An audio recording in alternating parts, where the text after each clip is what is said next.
หากเป็นวันดีสลีสุภาพมังกลกถาอันประเสริฐดูลำเลิศนี้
กระจกวิเศษจงบอกข้าเถิดใครงามเลิศในปัทภีก็พระนางน่ะสิราชินีผู้เลอโฉม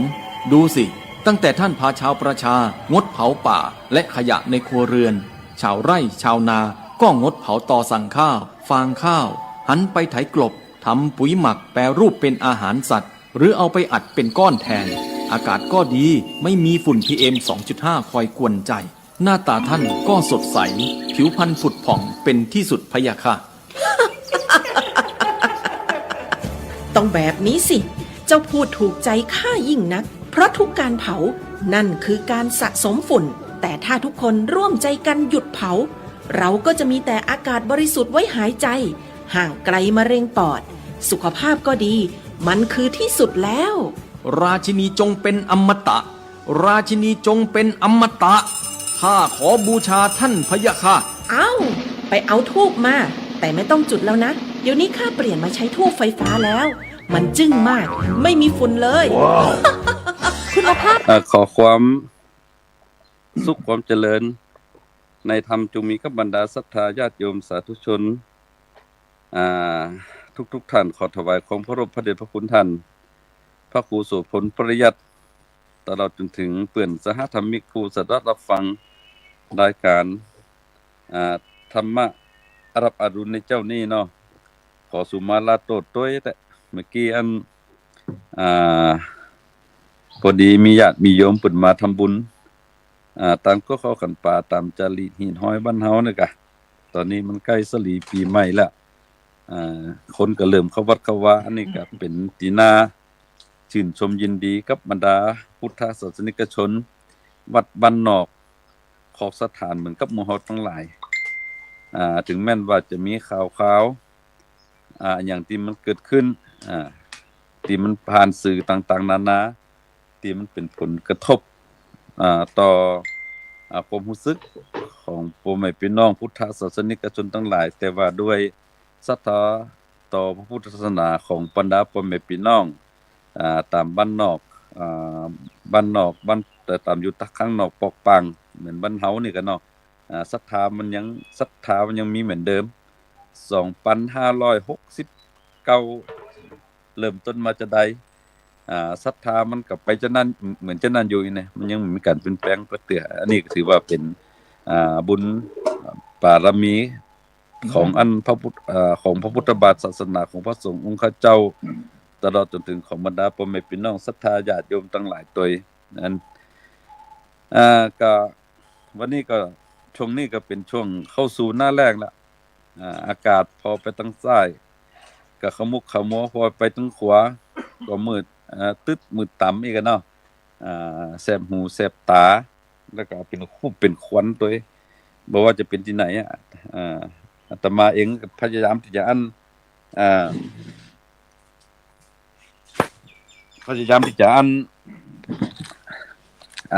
ติดตามข่าวสารบ้านเมืองเพราะว่ามันมีผลกระทบอย่างพองที่มันเกิดขึ้นถึงวันนี้เนี่ยหลายที่หลายแห่งก็โดยเฉพาะกาของ PM 2.5 มันก็แน่นกันหนาแน่นหนาและหลายที่หลายแห่งก็มีผลกระทบต่อสุขภาพร่างกายโดยหลายท่านหลายคนหลายคู่หลายคนก็มันมีผลกระทบต่อการดำรงวิถีชีวิตของบรรดาพ่อแม่พี่น้องทั้งหลายตัวและแห่งประการหนึ่งโดยเฉพาะในส่วนของการตีมาถูกซ้ำผีซ้ำดำพร้อยเนาะโดยเฉพาะจะไปทางใดถึงวันนี้นอกจากจะมีปัญหาเรื่องด้านสิ่งแวดล้อมอากาศที่บ่ค่อยเข้าท่าตัวใดนักเนี่ยมันก็ยังมีปัญหาเรื่องน้ำมันแป้งตัวน้ำมันนี่ก็ขึ้นเอาอีเนี่ยรู้สึกว่าวันนี้นี่น้ำมันนี่มันจะขึ้นไป50 ปลายแล้วเนอะถ้าเป็นเมืองน่านเนี่ย50 ปลายนะนี่มีโปรแกรมไปต่างจังหวัดหลายที่อยู่ก็เลยว่าเอามาทบทวนเพราะว่าเฮาจะไปหรือบ่ไปดีนี่ถ้าไปแล้วมันจะมีปัญหาก่อนนอกจากที่เฮาน้ำมันขึ้นน้ำมันแปลงแล้วเฮาเวลามันไปน้ำมันหมดมันเสี่ยงไปเติมเนี่ยมันจะมีใต้ตะปั๊มมันจะมีเฮาเติมก่อนก็ยังถอกอยู่นี่ญาติโยมทั้งหลายเพิ่นก็ได้นิมนต์ไปหั่นไปนี่ 2-3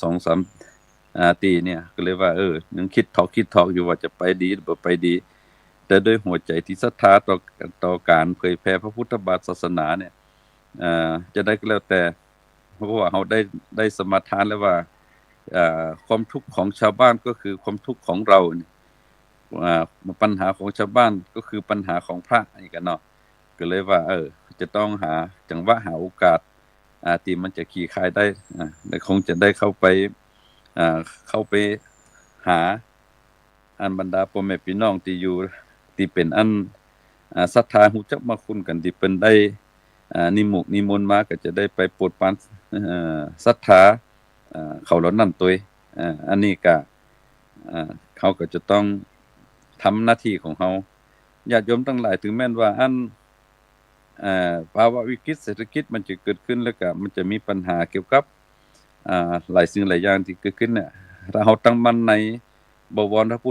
พุทธบาทศาสนาแล้วเนี่ยเราบ่ต้องไปวิตกกังวลมาละถึงวันนี้ปัญหาเกิดขึ้นก็คือเราไปเสพสื่อเสพข่าวแล้วก็เราก็ไปเสพการบอกเล่าก็ซิบโดยที่เราบ่ได้ตั้งสติฮือตั้งมั่นฮือแยบคายนี่เนาะ เมื่อเฮาอันเสพข่าวเหล่านั้นแล้วเสพสิ่งสื่อเหล่านั้นแล้วเนี่ยการเฮาบ่เก็บมาวิเคราะห์มาวิพากษ์มาวิจารณ์เนี่ยเฮามักจะยังเฮาได้ลุ่มหลงเมื่อเฮาลุ่มหลงกับสื่อเหล่านั้นปุ๊บเนี่ยมันจะทำให้จิตของเฮาเนี่ยก็กระวนกระวายเขาเรียกว่าวิตกจริตจะเกิดขึ้นอย่างเนี้ย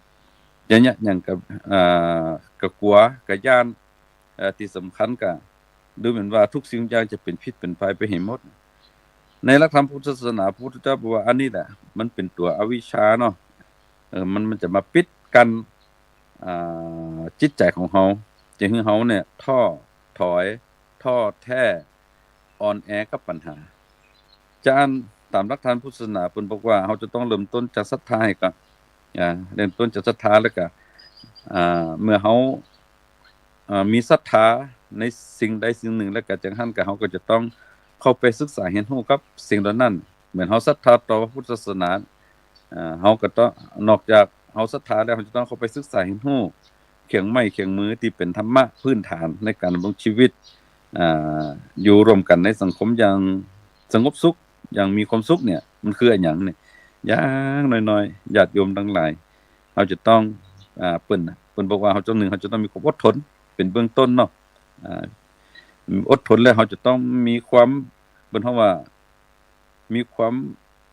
แยบคายในการที่จะรับข้อมูลข่าวสารต่างๆภาษาพระเพิ่นเฮาว่าโยนิโสมนสิการกันเนาะการไตร่ตรองโดยวิธีการต่างนานาคือมันแยบคายเรียบร้อยแล้วเฮาก็อันแสดงอาการรับหรือบ่รับอีกเนาะเชื่อหรือบ่เชื่อที่สำคัญก็ที่สำคัญเฮาจะได้ต้องจะให้อยู่ท่ามกลางของคำว่ามีความเมตตาสงสารซึ่งกันและกันอันเนี้ยมันเป็นหัวใจของการอยู่ร่วมกันของสังคมในท่ามกลางของภาวะวิกฤตที่มันเกิดขึ้นทุกอย่างถ้าว่าเฮาบ่อยู่ในท่ามกลางบ่ใจเคียงไม้เคียงมือที่เป็นอันหลักธรรมในพุทธศาสนาในการดำเนินชีวิตเนี่ยมันจะมีแต่ความขัดแย้งแกล้งกันที่สำคัญก็เมื่อเกิดความขัดแย้งแกล้งกันแล้วปัญหาก็คือความสับสนวุ่นวายมันจะเกิดขึ้นเมื่อความสับสนวุ่นวายจะเกิดขึ้นแล้วมันก็มุ่งสู่ไปเรื่องของความเรื่องของว่ากลียุคมันจะเกิดขึ้นต่างคนก็ต่างจะทะเลาะเบาะแว้งกันแล้วก็จะห้ำหันกันเพื่อเอาชนะจะอันก็เลยอันคนมาเก่าโบราณครูบาอาจารย์เพิ่นก็ได้สั่งได้สอนไว้ได้ปลูกฝังไว้ว่าหลักธรรมในการที่จะมาดำเนินชีวิตในช่วงของอันภาวะวิกฤตปัญหาที่มันเกิดขึ้นนะถึงวันเนี่ยเหมือนเฮาได้สัมผัสอยู่เนี่ยเพิ่นว่ามีสัก3ประการที่1ก็คือเราต้องเข้าใจว่าความว่างเปล่าเราจะต้องสร้างความว่างเปล่าที่ทรงพลังนี่หมายความว่าจะต้อง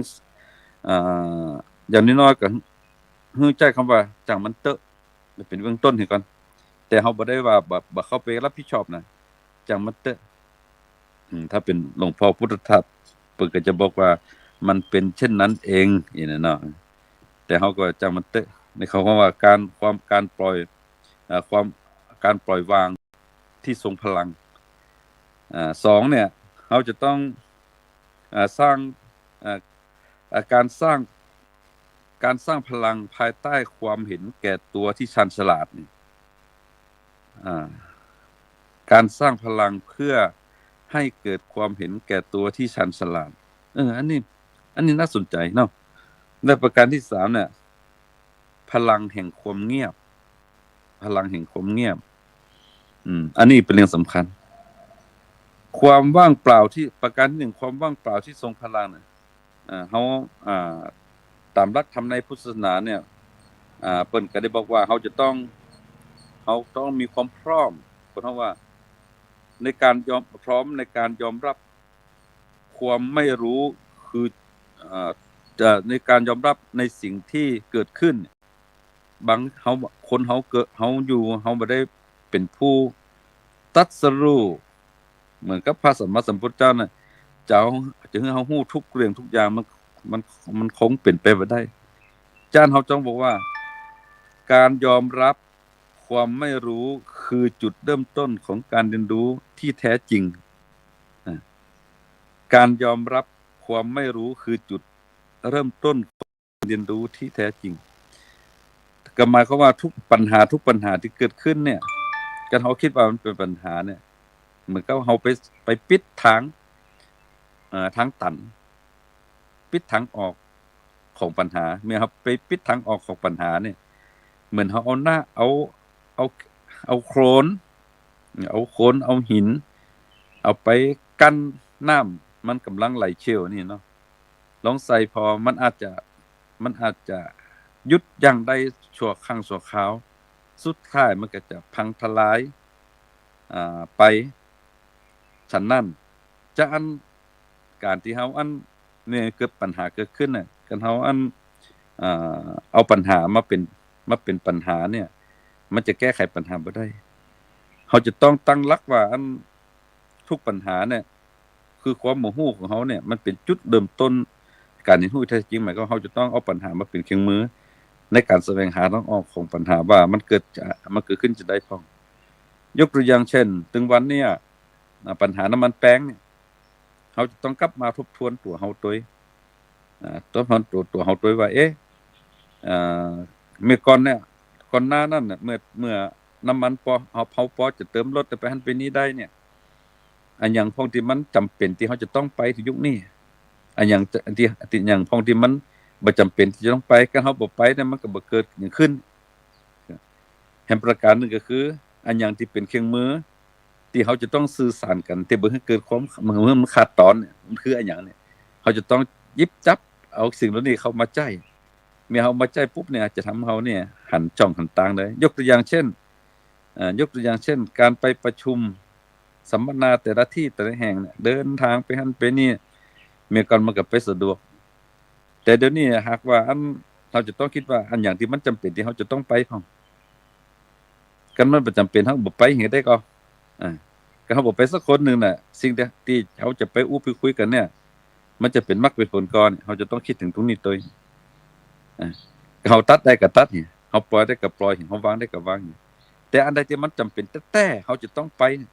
อย่างเช่นไปเป็นประธานเปิดกันหรือว่าไปฮื้อแง่คิดความคิดกันหรือว่าไปแล้วเฮาไปแล้วยังฮื้อศรัทธาสาธุชนผู้ร่วมคิดร่วมทำเฮาเนี่ยเขาเกิดในเขาเกิดความคิดในสิ่งที่ดีๆเกิดขึ้นมีจ่องมีตังเกิดขึ้นเนี่ยเฮาก็จะต้องไปเฮาก็จำเป็นจะต้องไปหรือว่าบางอย่างเนี่ยมันก็มีความจำเป็นแต่ว่าเฮาก็จะได้เฮือนไปมันสื่อถึงกันได้เฮาก็จะเคียงไม้เคียงมือเนี่ยเหมือนถึงวันนี้นะเฮาใจเป็นยุคของโลกโซเชียลเนี่ยเฮาจะต้องมีการถ่ายทอดแลกเปลี่ยนเรียนรู้ร่วมกันหรืออู้จาปราศัยกันด้วยผ่านสื่อเหล่านี้หมายความว่าใช้สื่อเหล่านี้มาเป็นเครื่องมือในการแก้ไขปัญหาอันนี้เขาเปิ้นฮ้องว่าการสร้างพลังทางบวกนะการสร้างพลังทางบวกหมายความว่าความไม่รู้คือจุดเริ่มต้นของการเรียนรู้ที่แท้จริงคือมันส่งผลต่อการแก้ไขปัญหาได้อันนี้เป็นต้นเฮาบ่ควรไปท้อแท้ท้อถอยตัดพุดตัดขาดกับสิ่งที่เฮาเคยเชื่อมโยงโครงข่ายอู้กันไปอู้กันมาอีกกันเนาะเหมือนกับญาติโยมทั้งหลายที่เคยไปหาเคยไปร่วมกิจกรรมของวัดท่านวัดนี้หรือพระสงฆ์องค์เจ้าหรือองค์กรนั้นองค์กรนี้เป็นจัดแล้วมันเกิดผลในเชิงบวกถ้ามันจำเป็นแต่เขาก็หาวิธีอื่นกันเนาะเหมือนที่ได้อู้มาอันนี้เป็นตัวคำว่าความว่างเปล่าที่ทรงพลังหมายความว่าเราจะต้องมีความละเอียดละออมีความแยบคายในการที่จะทำสิ่งเหล่านั้นเหมือนกับภาษาบาเก่าเพิ่นว่าบัวบ่ฮื้อจ้ำน้ำบ่ฮื้อขุ่นบุญก็บ่ฮื้อหายใจก็ฮื้อมั่นคงถ้าเราทำที่ได้เนี่ยคือการพัฒนาตีครบวงจรประการที่2คือการเห็นแก่ตัวที่ชันฉลาดการเห็นแก่ตัวที่ชันฉลาดก็เป็นเรื่องที่สำคัญเป็นเรื่องสำคัญเป็นเรื่องที่สำคัญเพราะว่าการฮื้อเนี่ยเป็นหัวใจของการพัฒนาการฮื้อคือเป็นหัวใจของการของการเริ่มต้นของการสร้างเรื่องคุณงามความดีเนาะที่สำคัญก็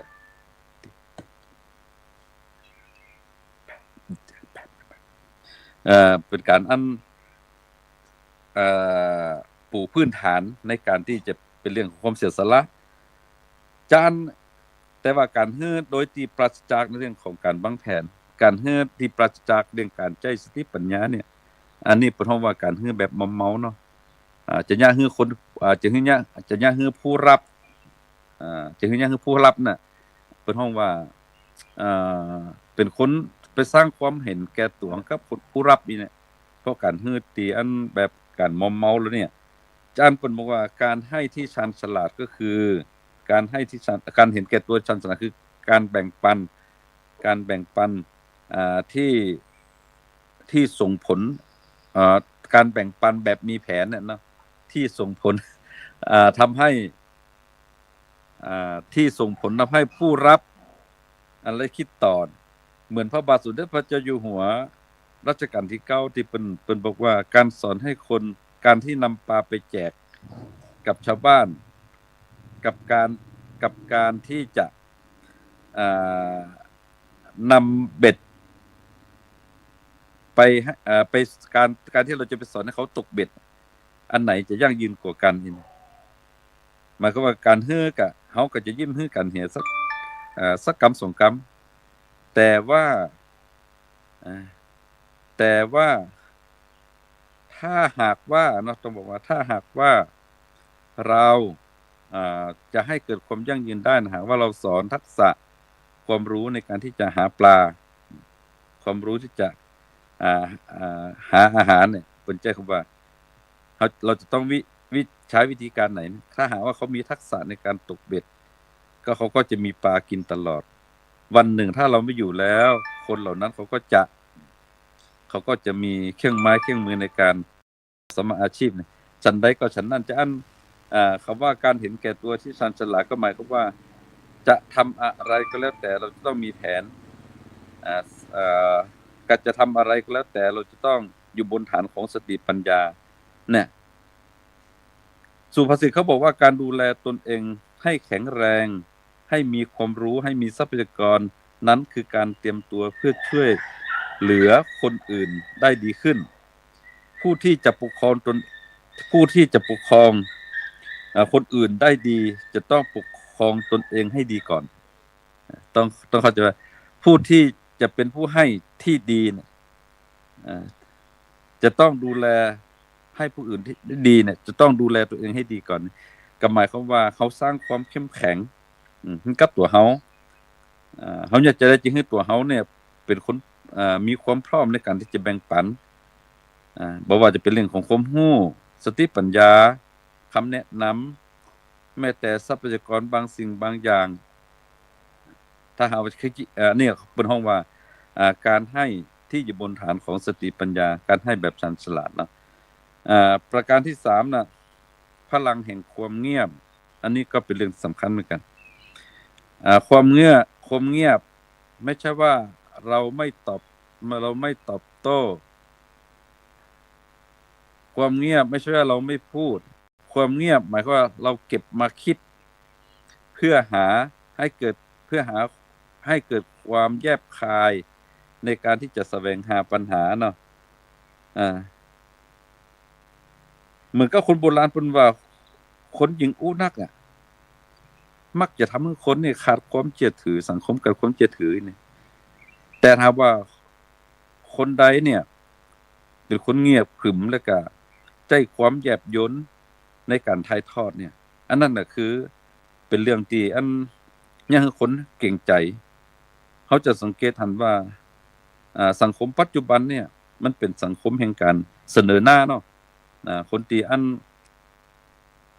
ส่วนมากคนมักจะเสนอหน้าโดยผ่านเรื่องการ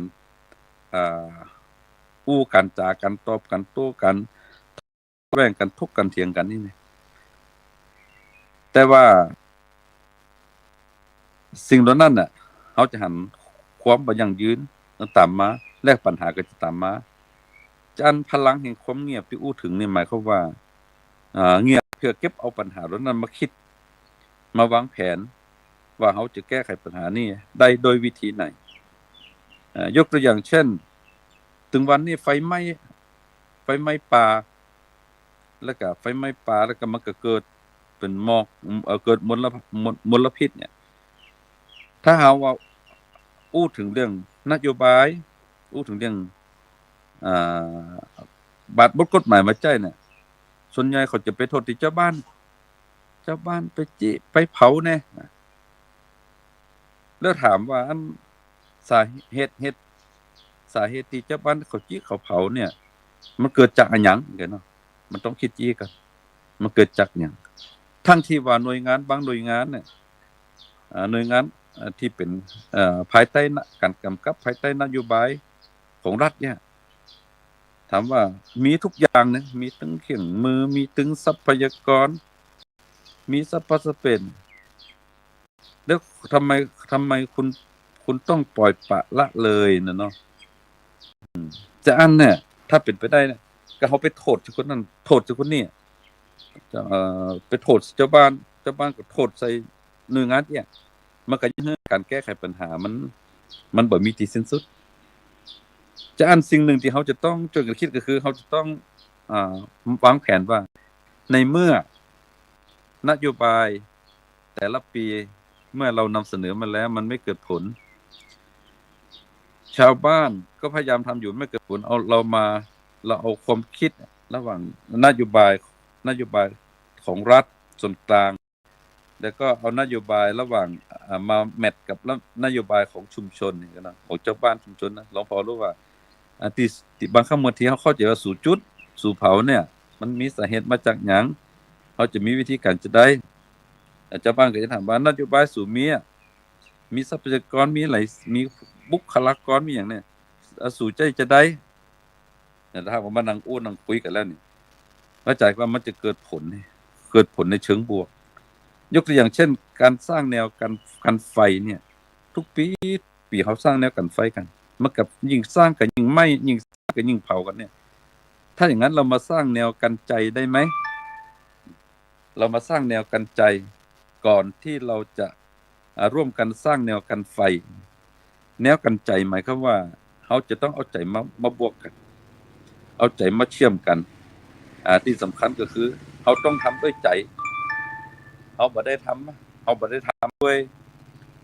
ความอยากความเห็นแก่ตัวการเอารัดเอาเปรียบซึ่งกันและกันกระทำเขาทำจำที่ได้เนี่ยทำแนวกันใจก่อนที่จะทำแนวกันไฟที่มันอาจจะลดลงถ้าลดลงมันก็จะเก็บเป็นเรื่องของฐานข้อมูลว่ามาทำที่ไม่ได้ผลในปีนี้นะปีต่อไปเขาทำแนวกันใจแบบเข้มข้นได้ก็เขาเคยทำ2-3 ชุมชนเขาขยายไป10 ชุมชนได้ก็3 ชุมชนได้ก็หรือว่าเอาไปประมวลกับนโยบายแล้วก็ประกาศเป็นนโยบายขึ้นมาเนี่ยมันก็จะส่งผลต่อการแก้ไขปัญหาอย่างยืนและก็ส่งผลต่อการแก้ไขปัญหากับสังคมโดยภาพรวมเนาะโดยเฉพาะในการหมอกควันต่างๆน้ำมันก็จะเกิดขึ้นเรานี่เป็นต้นนะนี่ก็ฝากท่านทั้งหลายวันนี้ก็ต้องขอบพระคุณท่านเนาะที่ได้ให้โอกาสเวลาของกระผมได้มาอู้จาปราศัยพบปะแลกเปลี่ยนเห็นฮู้กับบรรดาพ่อแม่พี่น้องศรัทธาญาติโยมได้ขอเจริญพรขอบคุณกับทั้งญาติโยมทั้งหลายที่ได้รับฟังในส่วนของการในส่วนของธรรมะรับอรุณนะที่ผ่านมาที่สำคัญวันนี้ที่แรกตั้งใจว่าจะมีองค์ผู้บัญญัติด้านสมุนไพรมาฝากบรรดาพ่อแม่พี่น้องทั้งหลายในเมื่อท่านเกิดปัญหาเกี่ยวกับก็ปัญหาเกี่ยวกับสุขภาพในเรื่องของการหายใจที่มันบกคล่องเกิดจากมลภาวะได้รับมลภาวะเป็นพิษตัวนี้หนักขึ้นเนี่ยซึ่งแต่แล้วองค์ผู้บัญญัติเก่าเขานี่น่ะเขามีวิธีการแล้วก็ที่สำคัญมีสมุนไพรแต่วันนี้บัดนั้นและเวลามันหมดเวลาแล้วท้ายสุดท้ายก็ขอให้บรรดาศรัทธาญาติโยมสาธุชนทั้งหลายมีความสุขความเจริญอายุมั่นขวัญยืนคิดสิ่งหนึ่งประการใดก็ขอสมความมั่นปรารถนาเด้อปีใหม่แล้วอันใดที่บ่ดีก็ขอให้ตกไปตามไฟไหลไปตามน้ำอันใดที่เป็นสิ่งดีๆเฮาก็จะมาเริ่มต้นกันในวันสงกรานต์ในวันปีใหม่